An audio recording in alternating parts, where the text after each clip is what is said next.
Boto niyo po ako ha. De Guzman po for President. Ako po si De La Cruz. Kumakandidato po ako bilang presidente ng Student Council. Sana po ay iboto po ninyo ako. Wow, De La Cruz! Hanggang dito ba naman? Sa Student Council election, kakalabanin mo ko? Ang lakas talaga ng loob mo, no? Well, tignan na lang natin kung sino ang mananalo sa atin. Alam ko naman na ako ang iboboto ng mga estudyante dito at hindi ikaw. Sige na, De La Cruz. Abangan na lang natin ang resulta sa huli. Ay, De Guzman po, for President. Boto niyo po ako, ha? De La Cruz po. De La Cruz Pag ako po ang for binoto President. ninyo, lahat po ng estudyante dito ay mabibigyan po ng regalo mula po sa akin. Hindi naman po kaya ni De La Cruz kung ano yung mga kaya po naming ibigay. Kaya, sisiguraduhin po natin na bawat classroom dito ay may electric fan. Isa po yan sa magiging project ni De Guzman. Kaya De La Cruz iboto niyo po. po ako bilang Pangulo.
Ko na nakita yung bag na yan. Itong bag ko, binili sa akin to ng boyfriend ko. Alam mo ba kung magkano to nung tinignan ko sa online? 10,000! Talaga ba? Ang ganda-ganda, di ba? Nagulat nga ako sa presyo eh. Pero sabi niya kasi, deserve ko daw to. 10,000 na bag? Kamahal-mahal nito, no? Oh, tara na.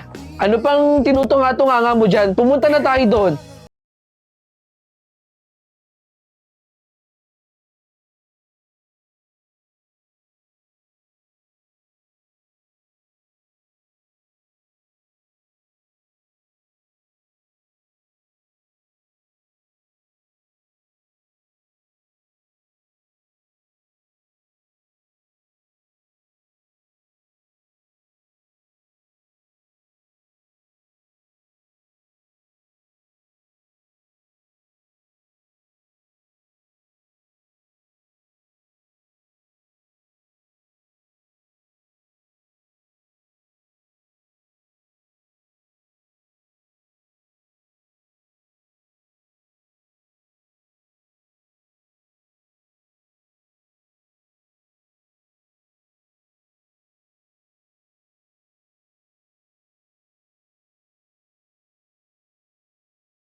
Bakit ang ingay sa klase?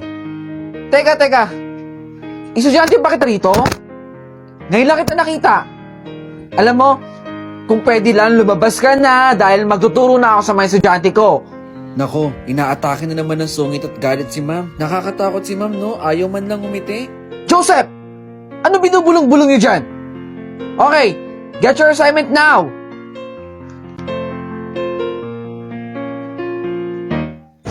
Oh, huy! Bakit nandito ka pa sa faculty? Wala na mga estudyante rito, nagsiuwian na. Bata, hindi ako nakikipagbiruan. Grabe naman po, ang sungit ninyo.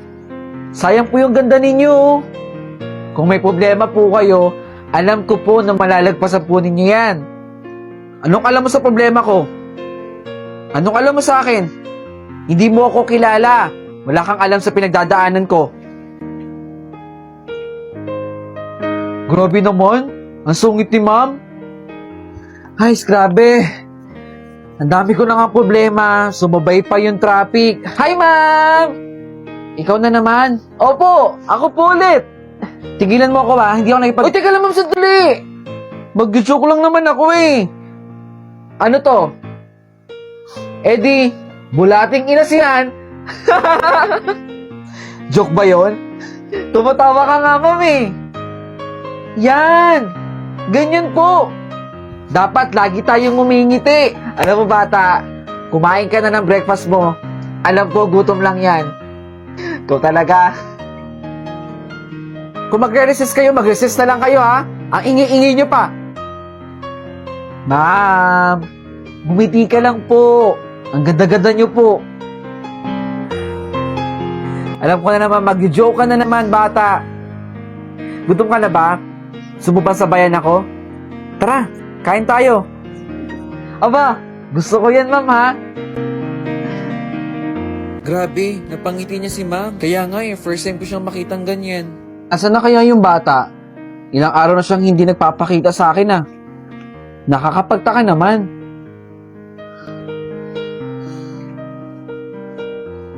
Nice. Tapos na ang mission mo. Napangiti at napatawa mo na ang teacher na laging galit. Yes, binabati kita. Salamat po. Bye-bye, ma'am.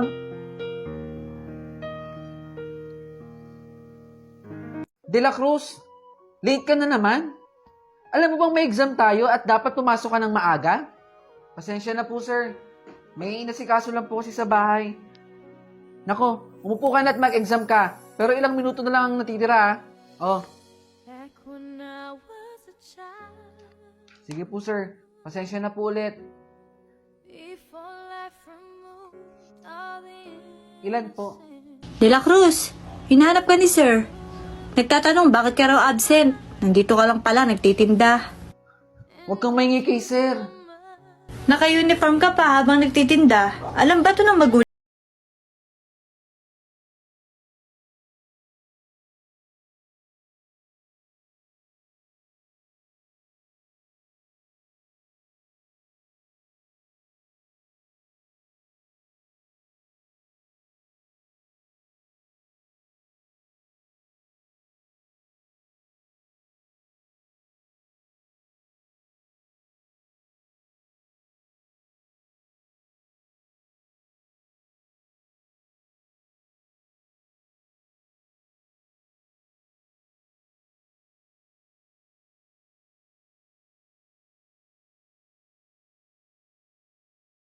Piraso ng tinda mo?